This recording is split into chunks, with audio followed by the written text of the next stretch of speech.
ಇವತ್ತು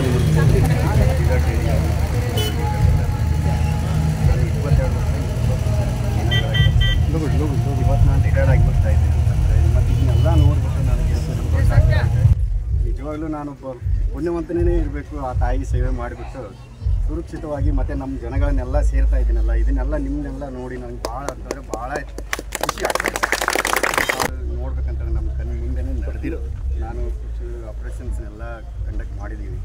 ಅದರೊಳಗೆ ನಮ್ಮ ಜೊತೆಯಲ್ಲಿದ್ದವರು ಕೂಡ ಅವರು ಇರಲಿಲ್ಲ ಆ ಟೈಮಲ್ಲಿ. ಅವತ್ತು ಬಂದು ನೈಟಲ್ಲಿ ನಾವು ನಮ್ಮ ಎಲ್ಲಿ ಲಿವಿಂಗ್ ಇರ್ತಿತ್ತಲ್ಲ ನಮ್ಗೆ, ಅಲ್ಲಿ ಬಂದು ನೋಡಿದ್ರೆ ಜೊತೆಯಲ್ಲಿದ್ದವರು ಒಂದೊಂದು ಟೈಮ್ ಇರ್ತಿರಲಿಲ್ಲ. ಅಂಥದ್ದು ಆ ಕಷ್ಟದ ದಿನಗಳನ್ನೆಲ್ಲ ನೆನೆಸ್ಕೊಂಡ್ರೆ ಒಂಥರ ಅನಿಸುತ್ತೆ ಸರ್. ಖುಷಿ ಅನಿಸ್ತು ಅಂತಂದರೆ ಮುಂದೆ ಬನ್ನಿ ಎಲ್ಲರೂ ಆರ್ಮಿ ಜಾಯ್ನ್ ಆಗಿ, ಸುಮ್ಮನೆ ಊರಲ್ಲಿ ಇಟ್ಕೊಂಡು ಆ ಕಡೆ ಈ ಕಡೆ ಇದನ್ನು ಮಾಡೋದಕ್ಕಿಂತನೂ ಹೋಗ್ರಿ. ಈಗ ಎಲ್ಲ ಅಗ್ನಿವೀರ್ ಕೂಡ ಓಪನ್ ಆಗಿದೆ. ಅಗ್ನಿವೀರ್ ಮೋಸ್ಟ್ಲಿ ಕ್ಯಾಂಡಿಡೇಟಿಗೆ ಮಾತ್ರ ಒಂದು ಒಳ್ಳೆಯ ಅವಕಾಶ. ಅದು ಇಂಥ ಚಾನ್ಸ್ನ ಯಾವತ್ತೂ ಕಳ್ಕೋಬಾರ್ದು ಕ್ಯಾಂಡಿಡೇಟ್ಸ್ ಏನಿದಾರಲ್ಲ ಅವರು. ಯಾಕಂತಂದರೆ ಇವ್ರು 4 ವರ್ಷದೊಳಗಿನ ತಮ್ಮ ಎಜುಕೇಷನೂ ಕೂಡ ಕಂಟಿನ್ಯೂ ಆಗಿರ್ಬೋದು, ಆದರೆ ಮತ್ತು ತಾವು ಒಂದು ನೌಕರಿನೂ ಮಾಡ್ತಾರೆ. ಅಲ್ಲಿಂದ ಕೆಳಗೆ ಬಂದ ನಂತರ ಇವ್ರಿಗೆ ಒಂದು ಅಪರ್ಚುನಿಟಿ ಇದೆ.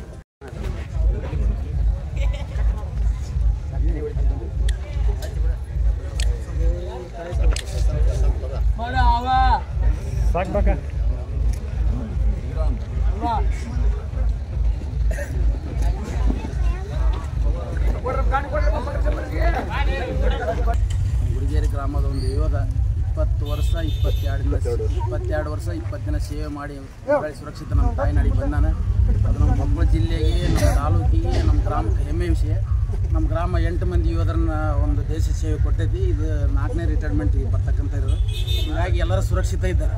ಹಾಗಾಗಿ ಮುಂದೆ ಬರುವ ದಿನಗಳಲ್ಲಿ ಎಲ್ಲರೂ ಹೆಚ್ಚಾಗಿ ಯೋಧರು ಹೋಗಿ ದೇಶವನ್ನು ರಕ್ಷಣೆ ಮಾಡಿ, ದೇಶಕ್ಕೆ ರೈತ, ಕೃಷಿಗೆ ರೈತ ಎಷ್ಟು ಅವಶ್ಯ, ದೇಶಕ್ಕೆ ಸೈನಿಕ ಅವಶ್ಯ.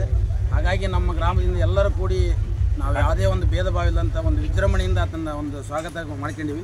ಹಾಗಾಗಿ ನಂತರ ಗವಿಸಿದ್ದೇಶ್ವರ ಮಹಾಸ್ವಾಮಿಗಳ ಮಠಕ್ಕೆ ಹೋಗಿ ಆಶೀರ್ವಾದ ತೊಗೊಂಡು ಮರುಸಿದ್ದೇಶ್ವರ ಹಿರಸಿಂದೋಗಿ ಮರುಸಿದ್ದೇಶ್ವರಕ್ಕೆ ಹೋಗಿ ಕಾರ್ಗಿಲ್ ಮಲ್ಲಯ್ಯ ಒಂದು ಅಳವಂಡಿಯಲ್ಲಿ ಹೋಗಿ ಮಲ್ಲಯ್ಯನ ಒಂದು ಪುತ್ಥಳಿಗೆ ಮಾಲ್ಪಣೆ ಹಾಕಿ ಗುಡಿಗೇರಿ ಗ್ರಾಮಕ್ಕೆ ವಿಜೃಂಭಣೆ ಮೆರವಣಿಗೆ ಸುರಕ್ಷಿತವಾಗಿ ನಮ್ಮ ದೇಶ ಸೇವೆ ಮಾಡಿ ನಾಡಿಗಿಂದ ನಮ್ಮ ಗ್ರಾಮಕ್ಕೆ ಬರ್ತಾಗಿದ್ದ ದೊಡ್ಡ ಹೆಮ್ಮೆ ವಿಷಯ ಆಗಿದೆ.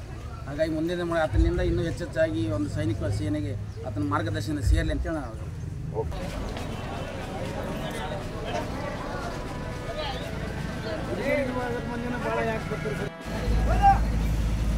ಬರ್ರಿ